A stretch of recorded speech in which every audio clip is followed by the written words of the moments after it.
Hi everyone, and welcome back to the channel. Today, we are diving deep into a topic that's reshaping the very nature of modern conflict, the rise of the drone swarm. The age of conventional warfare, defined by massive tanks and billion-dollar fighter jets, is rapidly evolving. At the forefront of this transformation are unmanned aerial vehicles, or UAVs, more commonly known as drones.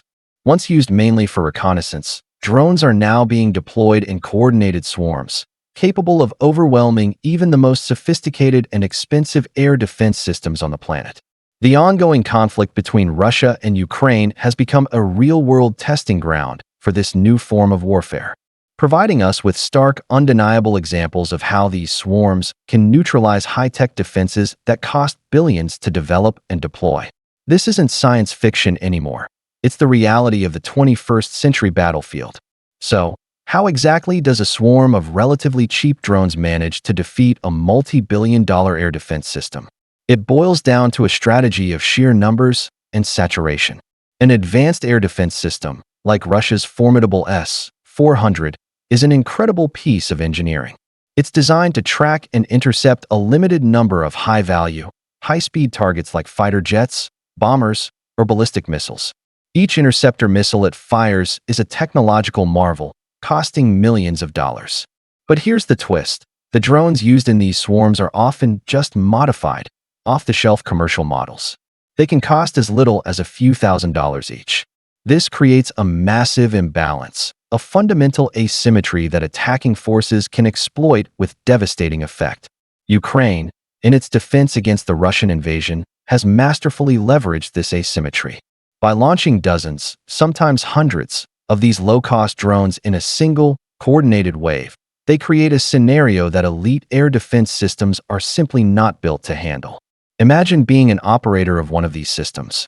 Suddenly, your radar screen, which is designed to track a handful of priority threats, is flooded with 100 or more individual targets. It becomes nearly impossible for the system's software and its human operators to track, prioritize, and engage every single one. The system gets saturated. Even if it successfully shoots down 10, 20, or even 50 drones, the sheer volume of the swarm means that many will inevitably slip through the defensive net and reach their intended targets. It's a numbers game, and the drones have the advantage. The financial aspect of this equation is just as critical, and frankly, it's a game changer. Let's think about the economics of it. Russia might be technically capable of shooting down every single drone in a given swarm. But at what cost? Is it sustainable to fire a multi-million-dollar interceptor missile to destroy a drone that costs less than a used car? The answer is a resounding no. This forces the defending side into an impossible choice. Do you deplete your very expensive and limited supply of advanced interceptors on these cheap, disposable drones? Or do you hold your fire, save your missiles for a potential attack by a fighter jet, and risk letting the drones through to wreak havoc on your bases, infrastructure, and supply lines? It's an economic war of attrition fought in the skies, and it's a war that's incredibly difficult for the technologically superior but more expensive side to win. This is a strategy that drains not just military resources, but economic ones as well. And we've seen this exact strategy play out time and time again in the Ukraine-Russia war, with dramatic results. These aren't isolated incidents. They're part of a calculated campaign.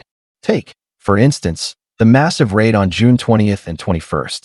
In that attack, Ukrainian forces launched nearly 150 drones in a coordinated assault. They overwhelmed Russian air defenses in occupied Crimea and the Krasnodar region, successfully striking critical military bases and vital energy infrastructure. Think about that, 150 separate threats, all at once. Then there was the famous Operation Spiderweb. This was a highly coordinated attack involving over 100 drones launched across 5 different Russian regions simultaneously.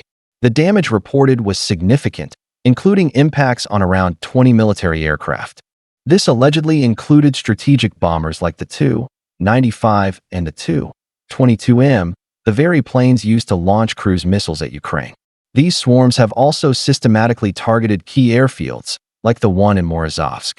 The goal there is clear: cripple Russia's ability to launch its devastating guided bombs, which have been a major threat to Ukrainian forces and cities. These attacks achieve more than just material damage. They have a profound psychological impact. They demonstrate that nowhere is safe.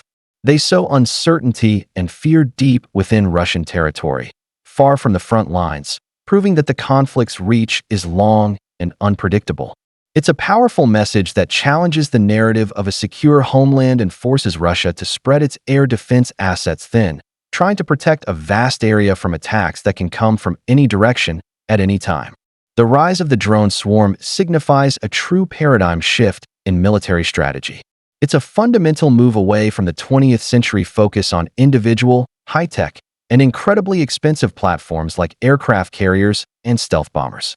The new model is more distributed, more networked, and built on the power of quantity and autonomy. The ability to deploy a massive number of low-cost, semi-autonomous or autonomous systems is rapidly becoming a key determinant of military power. This isn't just about Ukraine and Russia. Militaries all over the world are watching this conflict and taking notes. The lessons learned here will shape defense policies, procurement decisions, and military doctrines for decades to come. We are witnessing the birth of a new era in warfare, one where a swarm of cheap, smart drones can challenge and even defeat the titans of the old military order. The future of conflict is here, and it flies in a swarm.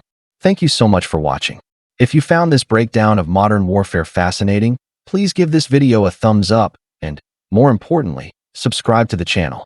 We have a lot more content like this on the way, and you won't want to miss the next one. Thanks again, and see you in the next video.